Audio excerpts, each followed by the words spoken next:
نحمده ونصلي على رسوله الكريم أما بعد فأعوذ بالله من الشيطان الرجيم بسم الله الرحمن الرحيم ومن يضلل الله فما له من ولي من بعده وترى الظالمين لما رأوا العذاب يقولون هل إلى مرد من سبيل وتراهم يعرضون عليها خاشعين من الذل ينظرون من طرف خفي وقال الذين آمنوا إن الخاسرين الذين خسروا أنفسهم وأهليهم يوم القيامة ألا إن الظالمين في عذاب مقيم وما كان لهم من أولياء ينصرونهم من دون الله ومن يضلل الله فما له من سبيل استجيبوا لربكم من قبل أن يأتي يوم لا مرد له من الله ما لكم من ملجأ يومئذ وما لكم من نكير فإن أعرضوا فما أرسلناك عليهم حفيظا إن عليك إلا البلاغ وإنا إذا أذقنا الإنسان منا رحمة فرح بها وإن تصبهم سيئة بما قدمت أيديهم فإن الإنسان كفور لله ملك السماوات والأرض يخلق ما يشاء يهب لمن يشاء إناثا ويهب لمن يشاء الذكور أو يزوجهم ذكرانا وإناثا ويجعل من يشاء عقيما إنه عليم قدير وما كان لبشر أن يكلمه الله إلا وحيا أو من وراء حجاب أو يرسل رسولا فيوحي بإذنه ما يشاء إنه علي حكيم وكذلك أوحينا إليك روحا من أمرنا ما كنت تدري ما الكتاب ولا الإيمان ولكن جعلناه نورا نهدي به من نشاء من عبادنا وإنك لتهدي إلى صراط مستقيم صراط الله الذي له ما في السماوات وما في الأرض ألا إلى الله تصير الأمور صدق اللہ العظیم۔ سورۃ الشورى کی آیت نمبر 44 سے آیت نمبر 53 تک 10 آیات کریمہ تلاوت ہوئیں۔ ان آیات کریمہ میں اللہ رب العزت نے پہلی بات قیامت کی منظر کشی فرمائی ہے کہ قیامت کے دن مشرکین، منکرین، قرآن کی دعوت کا انکار کرنے والے، ان کا حال بیان کیا ہے کہ وہ کس بری حالت میں ہوں گے اور وہاں سے واپس لوٹنے کی درخواست کریں گے، ان کی درخواست کو قبول نہیں کیا جائے گا۔ دوسری بات یہ ارشاد فرمائی گئی کہ کل قیامت کے دن جو تم نے پچھتانا ہے تو اس سے بہتر نہیں ہے کہ تم دنیا میں پچھتا لو اور اپنے رب کی دعوت پر لبیک کہہ دو، یہی تمہارے حق میں بہتر ہے۔ یہ دو باتیں ہو گئی۔ تیسری بات، اپنے حبیب صلی اللہ علیہ وسلم کو اللہ تبارک و تعالیٰ نے تسلی ارشاد فرمائی ہے کہ محبوب اگر یہ آپ کی دعوت کا انکار کرتے ہیں تو آپ کا کام صرف تبلیغ کرنا ہے، منوانا آپ کا کام نہیں۔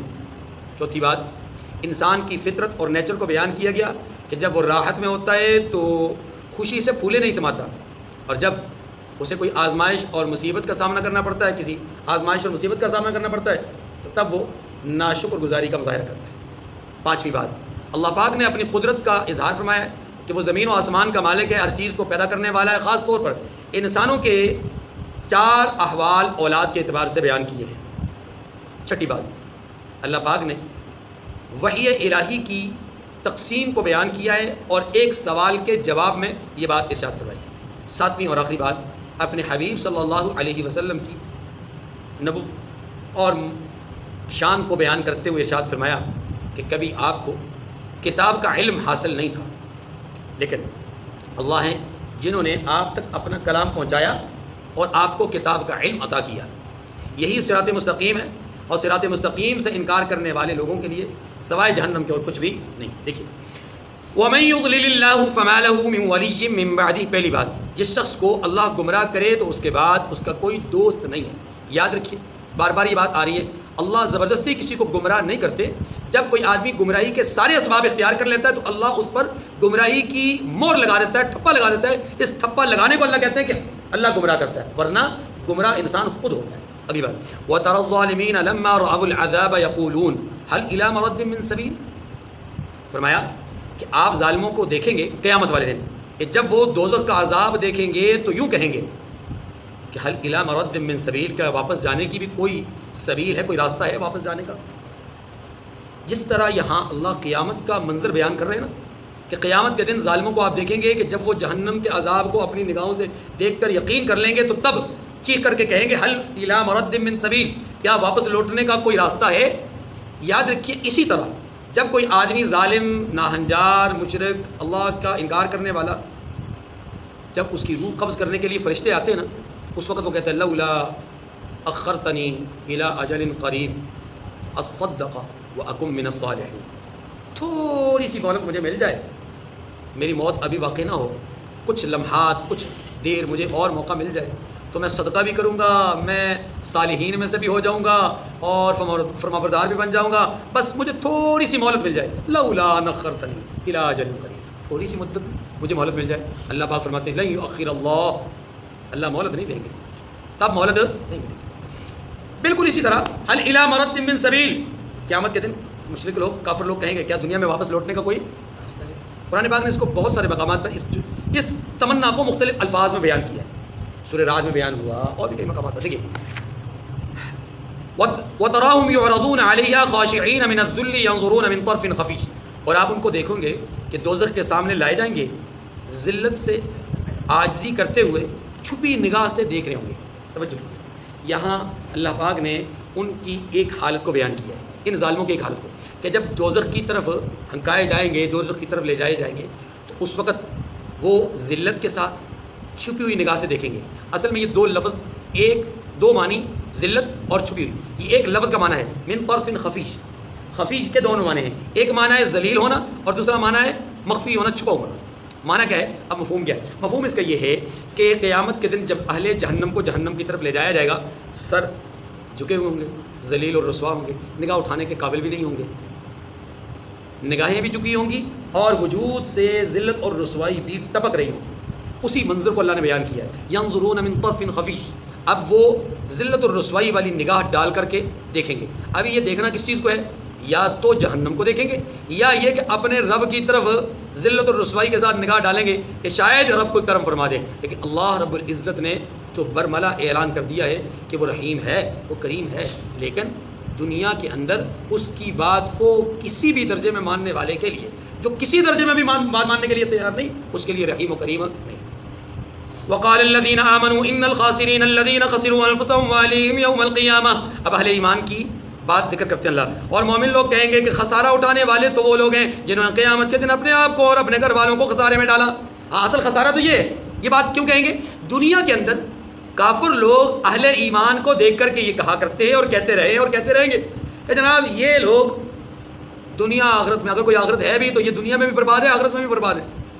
قیامت کے دن اللہ کے یہ نیک بندے جن کو دنیا میں یہ لوگ تانا دیا کرتے تھے، تو تانا دینے والوں کو دیکھ کر کے یہ جملے کہیں گے ان الخاسرین الذین خسروا انفسهم. ہم خسارے میں نہیں ہیں، اصل خسارہ تو ان کا ہے کہ جنہوں نے خود کو بھی ہلاکت میں ڈالا اور اپنے گھر والوں کو بھی ہلاکت میں. یہی وجہ تو قرآن کہتا ہے یا ایھا الذین آمنوا قوا انفسکم واہلیکم نارا. ایمان والو خود کو بھی اور اپنے گھر والوں کو بھی جہنم کی آگ سے بچاؤ. الا ان الظالمین فی عذاب مقیم. دیکھیے تو صحیح کہ بے انصاف لوگ ہمیشہ کے دکھ میں پڑے رہیں گے. یعنی اس بات سے آگاہ رہیے کہ جو بے انصاف لوگ ہیں، ظالم لوگ ہیں، مشرک، ظالم یہ مراد یہاں پر مشرک ہے کہ مشرک لوگ، کافر لوگ، اپنی جانوں پر ظلم کرنے والے لوگ، وہ دکھ کے عذاب میں مقیم رہیں گے، یعنی اس میں دائمی طور پر رہیں گے. خالدین فیہا ابدا، قرآن پاک نے کئی مقامات پر کہا ہے یہ دکھ دینے والا عذاب ہے جس میں وہ رہیں گے. وما كان لهم من اولیاء ينصرونهم من دون اللہ. اور اگلی بات یہ ہے کہ فرمایا اور اللہ کے سوا ان کے کوئی دوست نہ ہوں گے اور اللہ کے سوا ان کی مدد، جو اللہ کے سوا ان کی مدد کر سکے. سوال یہ ہے کہ دنیا میں بھی تو اللہ کے سوا کوئی مدد کرنے والا نہیں ہے، کہ یہ صرف قیامت کا ذکر کیوں ہے؟ جواب، دنیا میں کافر یہ سمجھتا ہے کہ پیسہ مدد کرتا ہے، کافر یہ سمجھتا ہے کہ رشتہ دار مدد کرتے ہیں، کنبہ قبیلہ مدد کرتا ہے، منصب عہدے مدد کرتے ہیں، تعلقات مدد کرتے ہیں، پارٹیاں مدد کرتی ہیں. کافر یہ سمجھتا ہے. مومن کی شان یہ نہیں ہے. مومن دنیا میں بھی یہی سمجھتا ہے کہ اللہ کے سوا کوئی مددگار نہیں، اور آخرت میں بھی اللہ کے سوا مددگار ہے. لیکن اللہ یہاں پر صرف قیامت میں اپنے سوا ہر دوست کا، اپنے سوا ہر مددگار کا انکار کر رہے ہیں. اس کا یہ مطلب نہیں ہے کہ دنیا میں اللہ کے سوا مدد کرنے والے ہیں. اس کا جواب یہ ہے کہ دیکھیے کافر لوگ اللہ کے سوا دنیا میں مددگار سمجھتے ہیں, مومن لوگ اللہ کے سوا دنیا میں مددگار نہیں سمجھتے. اس لیے اللہ نے خاص طور پہ آخرت کا انکار کیا کہ دنیا میں تو تمہارے تصورات میں ایک دوسرے کی مدد ہوتی ہے اسباب کے درجے میں, آخرت میں تو اسباب کے درجے میں بھی ظالموں کا مددگار کوئی نہیں ہوگا.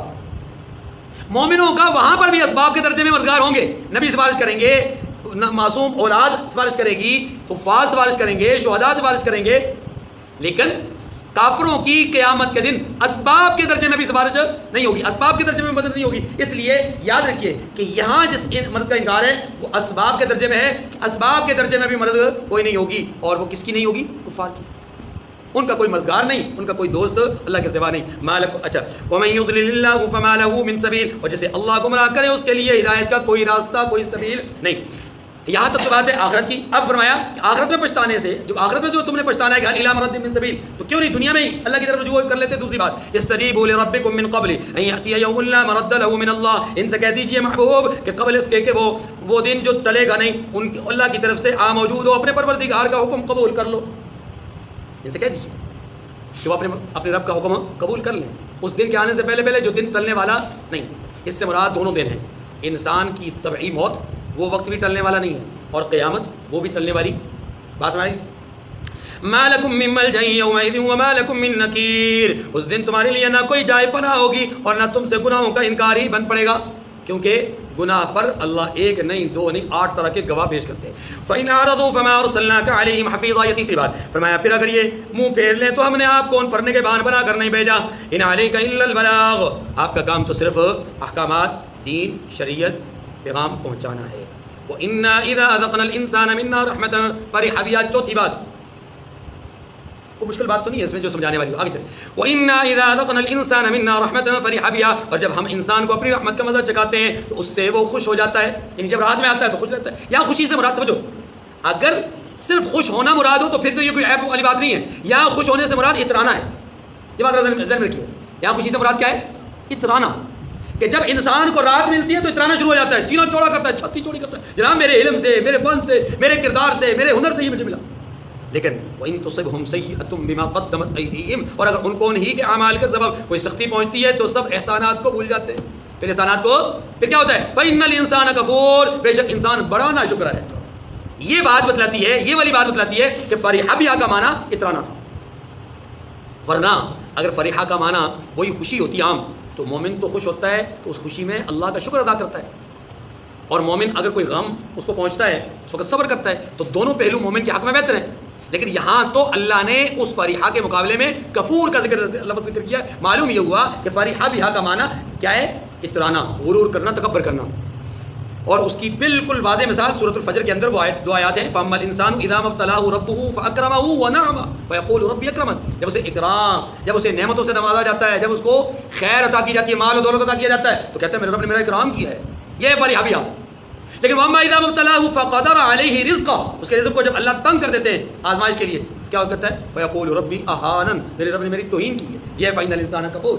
اب سمجھیے یہ 4 باتیں ہو گئی جی. 5ویں بات لِلَّهِ مُلْكُ السَّمَاوَاتِ وَالْأَرْضِ يَخْلُقُ مَا يَشَاءُ يَهَبُ لِمَن يَشَاءُ إِنَاثًا وَيَهَبُ لِمَن يَشَاءُ الذُّكُورَ. تمام بادشاہت اللہ ہی کے, آسمانوں کی بھی اور زمین کی بھی, کوئی تفصیل طلب بات نہیں. یخلق ما یشاء, وہ جو چاہتا ہے پیدا کرتے ہیں, آسمانوں میں یا زمین میں, جو چاہتا ہے اللہ پیدا کرتے ہیں. جس طرح کی چیز جو مخلوق جس طرح کی مخلوق چاہتا ہے پیدا کرتا ہے. وہ نورانی مخلوق پیدا کرے, ناری مخلوق پیدا کرے, چاہے تو وہ مٹی سے پیدا کرے, چاہے تو وہ ہوا سے پیدا کرے, چاہے وہ کسی سے پیدا کرے, یعنی اس کی چاہے تو وہ بالکل ذرہ برابر چیونٹی جس کو کہتے ہی ذرہ ہے وہ پیدا کرے, یا ہاتھی جیسا بڑا جانور پیدا کرتے ہیں. وہ زمین پہ چلنے والے جاندار پیدا کرے یا ہواؤں میں اڑنے والے جنات پیدا کرتے ہیں. اس کی مرضی ہے وہ چرند پیدا کرے, پرند پیدا کرے. اس کی مرضی ہے کہ وہ حجرات پیدا کرے, شجرات پیدا کرے. وہ مالک ہے. یخلق ما یشاء, جو چاہے مخلوق پیدا کرے. چاہے تو اس مخلوق کو پیدا کرے کہ جس کے وجود پر ایک نہیں کئی پر ہیں. ان میں سے بعض وہ ہیں کہ جن کے وجود پر 10,000 پر ہیں, اور ایک پر اتنا بڑا ہے کہ زمین اور آسمان اس کے کا جو درمیان کا خلا ہے, درمیان کی خلا, وہ ساری کی ساری ایک پر کے نیچے آ جائے. اب اتنے بڑے بڑے پروں والی مخلوق پیدا کرنا اسی کا کام ہے. یہ بات ختم. اب اگلی بات اسی کے ساتھ اس کے ضمن میں یہب لمن یشاء اناثا ویہب لمن یشاء, خاص طور پر اللہ فرماتے ہیں جسے چاہتا ہے اللہ بیٹیاں عطا کرتا ہے اور جسے چاہتا ہے بیٹے بخشتا ہے. پہلے ذرا ترجمہ پڑھنے سے پہلے ذرا سمجھیے. انسان کو اللہ تعالیٰ نے اولاد کے اعتبار سے 4 حالتوں میں رکھا ہے۔ نمبر 1 وہ لوگ کہ جن کو صرف بیٹیاں ملیں، نمبر 2 وہ لوگ جن کو صرف بیٹے ملے، نمبر 3 وہ لوگ کہ جن کو بیٹے بیٹیاں دونوں ملی، نمبر 4 وہ لوگ کہ جن کو کچھ نہیں ملا۔ حضرت ابراہیم علیہ السلام کے صرف بیٹے تھے، بیٹیاں نہیں تھیں۔ حضرت لوط علیہ السلام جو ان کے بھتیجے ہیں، نبی ہیں لیکن صرف بیٹیاں تھیں، بیٹا کوئی نہیں تھا۔ آپ جانتے ہیں قرآن پاک میں آپ نے پڑھا ہے، ہا اولائی بناتی ان نہ تھرو لوگوں۔ اچھا، بعض اوقات اللہ نے بیٹے اور بیٹیاں دونوں عطا فرمائے، جیسا کہ ہمارے نبی صلی اللہ علیہ وسلم کو اور کئی انبیاء علیہ السلام۔ بعض اوقات اللہ کسی کو کچھ نہیں عطا کرتے، جس کی مثال علماء نے حضرت یحییٰ علیہ السلام کا نام لکھا ہے۔ حضرت یحییٰ علیہ السلام کو اللہ تعالیٰ نے کوئی اولاد نہیں دی۔ بعض رات کی تو رائے ہے کہ ان کی شادی نہیں ہوئی، بعض رات کی رائے ہے کہ ان کی شادی ہوئی لیکن اولاد کوئی نہیں ہوئی۔ اب یہ جو مثالیں ہیں یہ انبیاء علیہ السلام میں سے میں نے دی ہیں، جبکہ عام انسانوں میں بھی یہی 4 طبقات ہیں، یہی 4 طبقات ہیں۔ کچھ وہ جو بیٹوں والے، کچھ وہ جو بیٹیوں والے، کچھ وہ جن کو بیٹے بیٹیاں دونوں، کچھ وہ جن کو سرے سے اولاد ہی نہیں ملی زمانہ بھر۔ اب یہ جو 3 جنسیں ہیں نا، مرد، عورت اور تیسری جنس، یہ ساری کی ساری اولاد میں آتی ہے۔ اولاد ہونے کے اعتبار سے 4 طبقات۔ دیکھیے، یہب لمن یشاء اناثا ویہب لمن یشاء الذکور، جسے چاہتا ہے بیٹیاں عطا کرتا ہے اور جسے چاہتا ہے بیٹے بخشتا ہے۔ او یزوجہم ذکرانا واناثا، یہ ان کو بیٹے اور بیٹیاں دونوں عنایت فرماتا ہے۔ اس جملے کے 2 مطلب ہیں۔ ایک مطلب تو وہی ہے جو ہم سمجھتے ہیں کہ بیٹے بیٹیاں مثلا الگ الگ وقتوں میں، الگ الگ سالوں میں اللہ تبارک و تعالیٰ عطا فرماتا ہے، یا بعض اوقات او یزوجہم ذکرانا واناثا، اللہ جوڑے عطا کرتا ہے۔ اللہ او یزوجہم کو مانا جوڑے دیتا ہے، کس چیز کے؟ مذکر اور مؤنث دونوں کے۔ ایک بچہ ایک بچی اکٹھے جڑواں پیدا ہو گئے، بعض اوقات جڑواں بچے پیدا ہوتے ہیں، بعض اوقات جڑواں بچیاں پیدا ہوتی ہیں، بعض اوقات جڑواں بچہ اور بچی دونوں پیدا ہو جاتے ہیں، جس کو چاہے اللہ بانج کر دے، تو اللہ کی مرضی ہے۔ وَيَجْعَلُ مَن يَشَاءُ عَقِيمًا إِنَّهُ عَلِيمٌ قَدِيرٌ، وہ تو جاننے والا اور قدرت والا ہے۔ یہاں تک بات تھی 5ویں، جس میں اللہ نے اپنی قدرت کا اظہار فرمایا، اپنے خالق ہونے کا اور اپنے مالک ہونے کا بیان فرمایا۔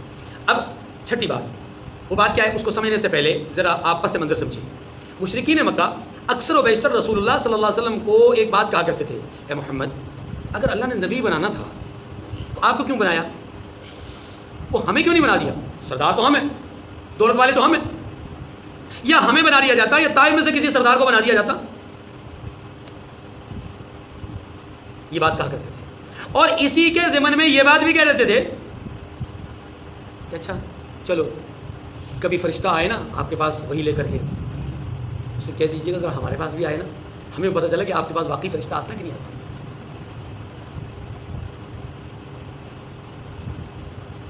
اللہ پاک نے اس کا جواب کئی مقامات پر دیا ہے، فرمایا وَلَوْ أَنزَلْنَا مَلَكًا لَقُضِيَ الْأَمْرُ، اگر ہم فرشتے کو ان کے پاس بھیج دینا اور فرشتے کو وہ اپنی حالت میں دیکھ لیں، یعنی فرشتے کو فرشتے کی اصلی صورت میں دیکھ لیں، لَقُضِيَ الْأَمْرُ، بس معاملہ پورا ہو جائے، یعنی ان کی روح قبض ہو جائے، تا بھی نہ لا سکے۔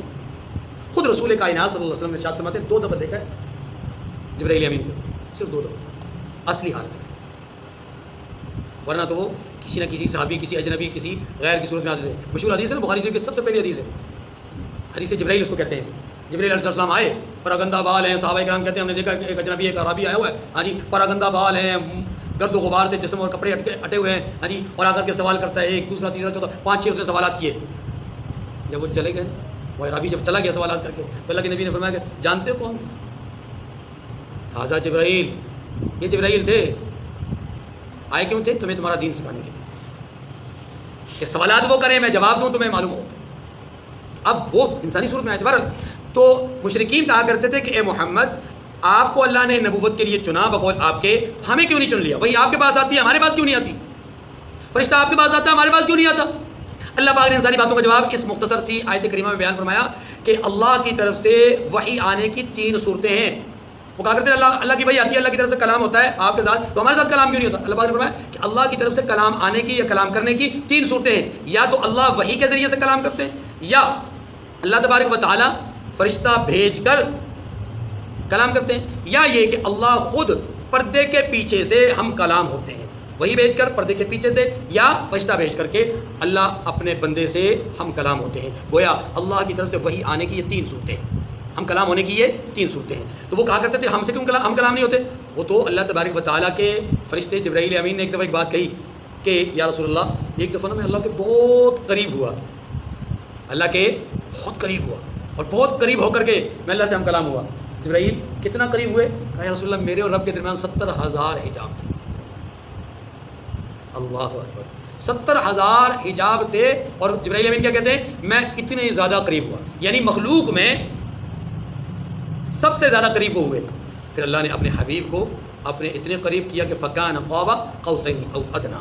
چلیے وما كان لبشر ان يكلمه الله الا وحيا او من وراء حجاب او يرسل رسولا فيوحي باذنه ما يشاء. اور کسی آدمی کے لیے ممکن نہیں ہے کہ اللہ اس سے بات کرے، یہ کسی کے لیے ممکن ہے. کیوں؟ اس لیے کہ یہ بات ذہن رکھیے گا، انسان کے لیے یہ ممکن ہی نہیں کہ وہ رب سے بات کرے. انسان کی قوت، جو انسان کی جو تخلیق ہے نا، وہ اس میں اتنی قوت ہی نہیں ہے، اس کے اعضاء میں اتنی قوت ہی نہیں ہے کہ وہ اللہ سے ہم کلام ہونے کی تاب لا سکے. اب سوال یہ ہے موسیٰ علیہ السلام تو اللہ سے ہم کلام ہوتے تھے، یا موسیٰ علیہ السلام کی قوم میں سے 70 آدمی گئے ہم کلام ہوئے؟ تو یہ آپ نے کیسی بات کر دی کہ جناب انسان کے اندر اتنی قوت ہی نہیں، انسان کے اندر، انسان کے اعضاء میں اتنی طاقت ہی نہیں کہ وہ اللہ سے ہم کلام ہونے کی تاب لا سکے. تو جواب یہ ہے ہاں، عام انسانوں میں یہ قوت نہیں ہے. اللہ جس میں یہ قوت جس کے ساتھ ہم کلام ہونا چاہتے ہیں پھر اس میں وہ قوت منتقل فرما دیتے ہیں. انبیاء علیہ السلام میں خاص طور پر، پھر ان لوگوں سے جن کا میں نے ذکر کیا 70 یا 72 افراد جنہیں اللہ نے موسیٰ علیہ السلام کے ذریعے سے فرمایا تھا کہ طور پہاڑ پر آ جاؤ. یہ طور پہاڑ پر گئے جن سے ہم کلام ہوئے. ان کے اندر وہ قوت اور تاب اللہ نے پیدا کی تو یہ ہم کلام ہوئے، یعنی اللہ نے ان سے بات کی اور یہ اللہ کے کلام کو سن سکے. ورنہ اگر یہ اپنے وادی طے میں ہوتے جہاں پر دوسرے لوگ موجود تھے تو یہ بھی نہ سن سکتے. ان کو سنانا چاہا تو ان کے اندر خاص قوت پیدا کی اور خاص قوت پیدا کر کے کوئی طور پہ بلایا.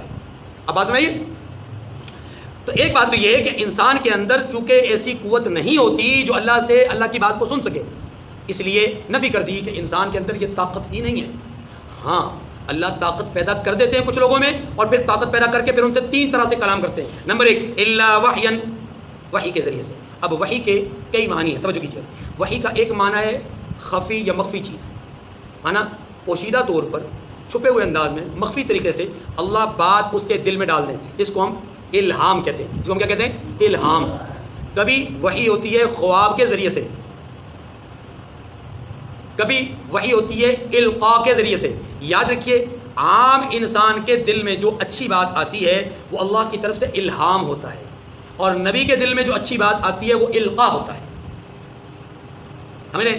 عام انسان کے دل میں الہام اور نبی کے دل میں القاء. فرق کیا ہے دونوں کا؟ فرق یہ ہے عام انسان کے دل میں جو اچھی بات آئے اس پر عمل کرنا انسان کے لیے واجب نہیں، نبی کے دل میں جو اچھی بات آئے اس پر عمل کرنا نبی کے لیے واجب ہے. بالکل اسی طرح جس طرح خواب کے اندر ایک آدمی ایک منظر دیکھتا ہے، وہ خواب بھی اس کا سچا ہو پھر بھی اس پر عمل کرنا واجب نہیں ہے.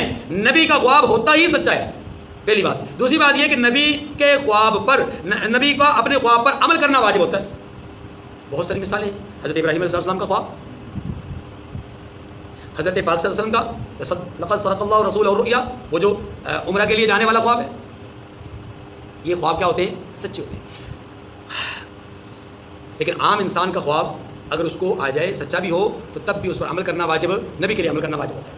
اب کبھی کبھی اللہ نبی کے غیر نبی کے دل میں بات ڈال دیتے ہیں، جیسا کہ موسیٰ علیہ السلام کی والدہ کے دل میں یہ بات الہام کی کہ اے ام موسیٰ، آپ موسیٰ کو صندوق میں ڈال کے، صندوق میں رکھ کے سمندر میں ڈال دیجئے. انا لرادوک الیک، واپس لوٹانا ہمارا کام ہے. سمندر میں ڈالنا آپ کا کام ہے، واپس لوٹانا ہمارا کام ہے. اب یہاں پر آپ دیکھیں موسیٰ علیہ السلام کی والدہ کے دل میں اللہ نے ایک اچھی بات ڈالی اور اس پر انہوں نے عمل کیا. وہ عمل نہ بھی کرتی تو تب بھی واجب نہیں تھا، لیکن عمل کیا، اللہ نے لوٹا دیا. اسی طریقے سے وَأَوْحَىٰ رَبُّكَ إِلَى النَّحْلِ أَنِ اتَّخِذِي مِنَ الْجِبَالِ بُيُوتًا، شہد کی مکھی کے حوالے سے سورۃ النحل میں آپ پڑھ چکے. اللہ شہد کی مکھی کو وحی کرتے ہیں کہ تم پہاڑوں میں اپنا گھر بناؤ. تو یہاں وحی کا معنی وہاں پر کیا ہوگا؟ اس کے من میں یہ بات آتی ہے کہ اس کے لیے رہنے کی بہترین جگہ پہاڑی سلسلے میں موجود درخت ہے جہاں پر عام آمد و رفت نہیں ہوتی کہ لوگ ان کو ستا سکیں. بات ساری اس لیے ان کے لیے وہاں پر رہنا زیادہ موزوں ہے. اور پھر جو ان کی وساطت سے اللہ بابرکت چیز مخلوق کو دینا چاہتے ہیں وہ شفاف اور پاکیزہ ہو، اس لیے بھی ان کو پہاڑوں کی طرف بھیج دیا. شہر میں رہیں گی، گھر و غبار ہوگی، گندی چیزیں کھائیں گی پیئیں گی، اس کا نتیجہ کیا ہوگا؟ ان کا جو فضلہ ہوگا یا ان کے سے جو پیدا ہونے والی جو چیز ہے وہ کیا ہوگی؟ غیر پاکیزہ ہوگی، اچھی نہیں ہوگی، شفاف نہیں ہوگی. اس لیے اللہ نے ان کو پہاڑوں کی طرف منتقل ہونے کی بات ان کے دل میں بات ڈالی. اب کیا مکھی، کیا اس کا دل، اور کیا اس میں اللہ کی طرف سے الہام، یہ ساری چیزیں. لیکن اوحا کا معنی جو ہے وہ پوشیدہ طور پہ کوئی بات دل میں پیدا کر دینا، جس کو الہام کہتے ہیں. یا اوحا کا معنی پیغام بھی ہے، جیسا کہ فرشتہ پیغام لے کر نبی کے پاس آتا ہے، اس کو بھی وحی کہتے ہیں. تو وحی کے کئی معنی، الا وحین، مگر الہام کے ذریعے سے، او من وراء حجاب، یا الہام سے مراد القاء ہے، یعنی انبیاء علیہ السلام کے دل میں جو بات آتی ہے وہ القاء ہوتی ہے، یا خواب کے ذریعے سے. او من وراء حجاب، یا اللہ ہم کلام ہوتے ہیں اپنے بندوں سے کب؟ پردے کے پیچھے سے. جیسا کہ موسیٰ علیہ السلام سے اللہ نے کلام فرمایا، جبرائیل امین سے میں نے کہا کہ 17,000 حجابات کے اندر جو ہے اپنا کلام فرمایا، رسول اللہ صلی اللہ علیہ وسلم سے کلام فرمایا. او یرسل رسولا، یا کوئی فرشتہ بھیج کر اللہ کلام کرتے ہیں. اور فرشتہ یاد رکھیے رحمت کے ساتھ اللہ کا کلام اور اللہ کا پیغام لے کر کے صرف نبی کے پاس آتا ہے، غیر نبی کے پاس نہیں آتا. ٹھیک ہے، اللہ کا کلام لے کر کے فرشتہ جب بھی آتا ہے کس کے پاس آتا ہے؟ نبی کے پاس. ہاں پیغام لے کر کے فرشتہ انسانی صورت میں وہ غیر نبی کے پاس بھی آ سکتا ہے. مثال دوں، سیدہ مریم علیہ السلام کے پاس فرشتہ ہی آیا تھا نا، کہ آپ نے ان کو دیکھ کر کے خوف کا اظہار کیا. قالت انی اعوذ بالرحمن، میں رحمان کی پناہ پکڑنا چاہتی ہوں. ہاں اب تک تو مجھے کسی نے چھوا نہیں، اب تک تو کسی نے ہاتھ لگایا نہیں، ہٹ جا، دور ہٹ جا، میرے قریب مت آنا. انہوں نے کیا کہا؟ میں تو آپ کے رب کا بھیجا ہوا قاصد ہوں.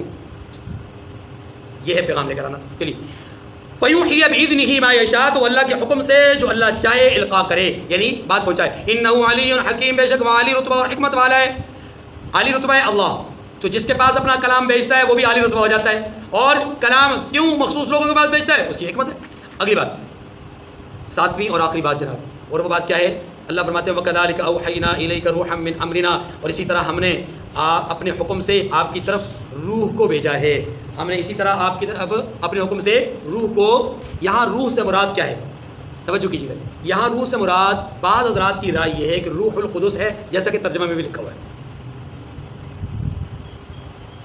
وَكَذَلِكَ أَوْحَيْنَا إِلَيْكَ رُوحًا مِّنْ أَمْرِنَا، اپنے حکم سے روح کو بھیجا ہے. اور بھیجا کہ میں قرآن دے کر کے.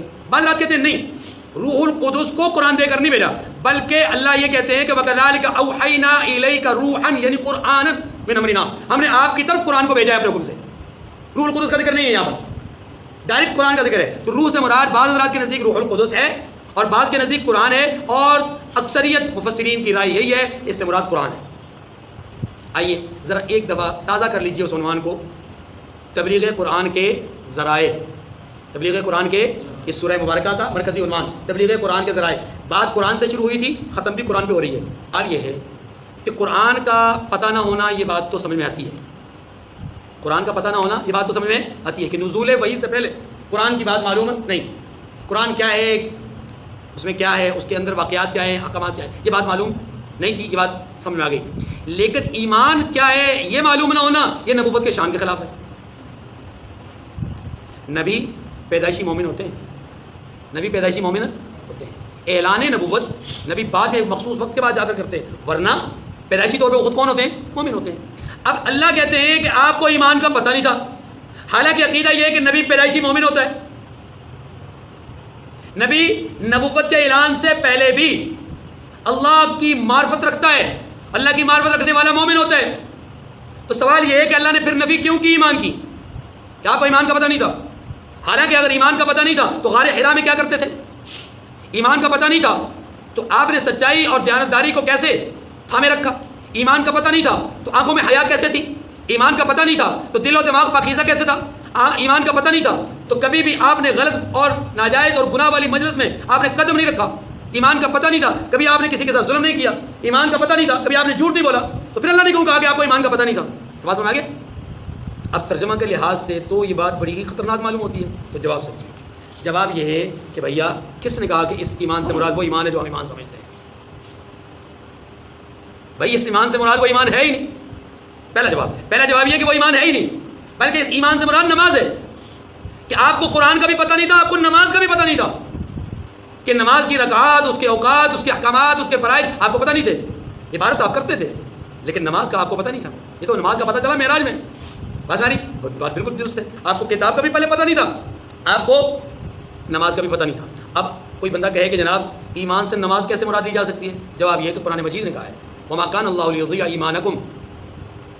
یہ کب کہا ہے؟ سورہ بقرہ میں. جب تحویل قبلہ کا حکم آیا نا، وہ مکہ مکرمہ میں قبلہ خانہ کعبہ، مدینہ میں گئے تو بیت المقدس 17 مہینے 16 یا 17 مہینے، پھر خانہ کعبہ. سوال اٹھا کہ جناب یہ بتائیے کہ وہ جو پہلے خانہ کعبہ کی طرف نمازیں پڑھی گئی تھیں وہ درست تھیں یا غلط تھیں؟ اگر وہ درست تھیں اور اب بھی خانہ کعبہ کی طرف درست ہیں تو درمیان میں 16-17 مہینے کے لیے جو بیت المقدس کی طرف منہ کر کے نمازیں پڑھی گئی ان نمازوں کا کیا بنے گا؟ سوال بنا نا. اللہ نے اس کا جواب دیا وما کان اللہ لیضیع ایمانکم. اللہ تمہارے ایمان کو ضائع، کیا مطلب؟ تمہاری نمازوں کو ضائع نہیں کرے گا، کیونکہ اس نے ہی حکم دیا تھا بیت اللہ کی طرف، اسی نے حکم دیا تھا بیت المقدس کی طرف، اب وہی حکم دے رہا ہے بیت اللہ کی طرف، لہٰذا وہ ضائع کیوں کرے گا؟ تو وہاں ایمان سے مراد کیا ہے؟ نماز. تو یہاں پر بھی ایمان سے مراد کیا ہے؟ نماز، لہٰذا اعتراض ہی پیدا نہیں ہوتا. دوسرا جواب جناب ایمان سے مراد ایمان ہی ہے لیکن نفس ایمان نہیں ہے، بلکہ ایمان سے مراد شریعت ہے. ایمان سے مراد کیا ہے؟ اور شرعی احکامات. ظاہر ہے آپ وسلم کو اعلان نبوت سے پہلے، وہی آنے سے پہلے تو معلوم نہ تھے نا. آپ نے شرعی احکامات کو تب بیان کیا جب اللہ کی طرف سے آئے. وما ينطق عن الهوى ان هو الا وحي يوحى. وہی آئی تو آپ نے شریعت بیان کی، جب تک وہی نہیں آئی تو آپ نے شریعت بیان نہیں کی. چلیے جی. ولكن جعلناه نورا نهدي به من نشاء من عبادنا. لیکن ہم نے اس کو نور بنایا ہے کہ اس سے ہم اپنے بندوں میں سے جس کو چاہتے ہیں ہدایت کرتے ہیں. کس کو نور بنایا بھائی؟ بعض حضرات کی رائے ہے کہ اس سے مراد رسول اللہ صلی اللہ علیہ وسلم کی ذات عالیہ ہے، لیکن جواب یہ ہے کہ یہ بات درست نہیں لگتی. کیوں؟ اس لیے کہ اللہ یہاں پر نزول وحی کا ذکر کر رہے ہیں، نزول روح کا ذکر کر رہے ہیں کہ وَكَذَلِكَ أَوْحَيْنَا إِلَيْكَ رُوحًا مِّنْ أَمْرِنَا. ہم نے آپ کی طرف اپنے حکم سے قرآن نازل کیا. تو مراد یہاں پر قرآن ہے کہ وَلَكِنْ جَعَلْنَاهُ، لیکن اس کو یعنی قرآن کو ہم نے بنایا نوراً، نور بنایا. کیوں؟ اس لیے تاکہ اس کو ذریعہ بنائیں نَهْدِي بِهِ مَن نَّشَاءُ مِنْ عِبَادِنَا. ہم اپنے بندوں میں سے جس کو چاہتے ہیں ہدایت کرتے ہیں اس کے ذریعے سے. وَإِنَّكَ لَتَهْدِي إِلَىٰ صِرَاطٍ مُّسْتَقِيمٍ. اور بے شک نبی صلی اللہ علیہ وسلم آپ سیدھا راستہ دکھاتے ہیں. صراط اللہ الذی لہ ما فی السماوات و ما فی الارض. کون سا سیدھا راستہ؟ صراط اللہ الذی، اللہ کا راستہ جو آسمانوں اور زمین کی سب چیزوں کا مالک ہے. الا الی اللہ تصیر الامور. دیکھیے سبھی کام اللہ کی طرف رجوع ہوں گے، یعنی سب کا لوٹنا اللہ ہی کی طرف ہو، کاموں کا یا انسانوں کا. دونوں باتیں درست ہیں، کام کہہ دیں یا انسان کہہ دیں، سب کا لوٹنا کس کی طرف ہوگا؟ اللہ کی طرف ہوگا، اور پھر وہی ان کے درمیان فیصلہ کرے گا. وآخر دعوانا الحمد للہ رب العالمین.